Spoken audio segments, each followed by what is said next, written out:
अपने धर्म के प्रतीकों, अपने देवी देवताओं, अपनी पवित्र पुस्तक से पहले इस देश को मानूंगा, उस दिन देश में शांति आ जाएगी। और जब तक आप ये कहते रहेंगे नहीं साहब मेरा मजहब पहले है, मेरी किताब पहले है, तो भाई साहब झगड़ा तो यहां भी होगा और फजीता वहां भी होगा, जहां ज्यादा संख्या में, हर जगह फजीता होगा आपका। आपको ये मानना पड़ेगा कि इस हॉल में बैठे हुए लोग, करोड़ों लोग,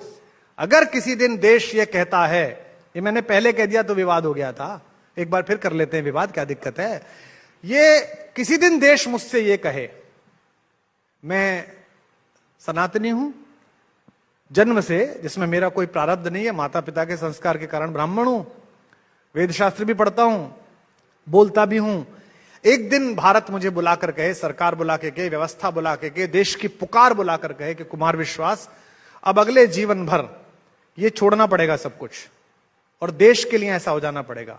ये रामचरितमानस पीछे रखनी पड़ेगी, संविधान आगे रखना पड़ेगा, इस गीता को पीछे रख, संविधान को आगे रख, तो मैं लड़ूंगा, मैं कहूंगा बिल्कुल संविधान को आगे रखो।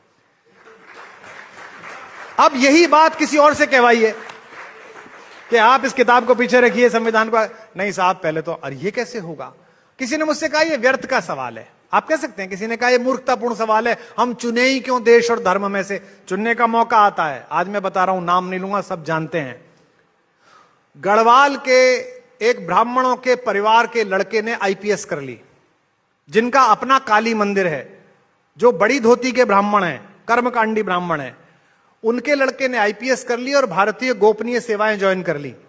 भारत ने उसे कहा कि भारत की रक्षा के लिए ये कोल्ड वार चल रहा है, पाकिस्तान चले जाओ, 6 साल वहां रहना है।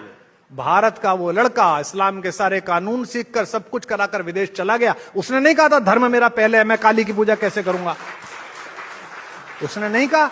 आज कल तालियां बजा रहे हैं हम सब लोग धुरंधर के लिए, रणबीर सिंह की एक्टिंग देख के कि रणबीर सिंह चला गया, और लोग उसे मिला रहे हैं किसी उससे। हमको पता नहीं है कि आज की तिथि में भी और पहले भी हिंदुस्तान के बहुत सारे बच्चे अपने माँ बाप पत्नी सबको दांव पे लगाकर दूसरे देश में गए ताकि देश के हित सुरक्षित हों।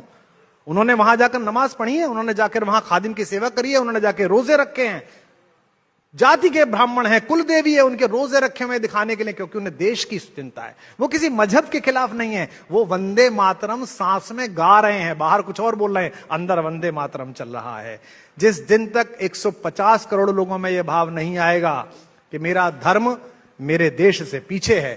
मेरी पवित्र पुस्तक मेरे संविधान से पीछे है, उस दिन तक इस देश में एकता की बात मंचों से होंगी, आज तक से होंगी नहीं, और करनी है तो यहां पर लाना पड़ेगा।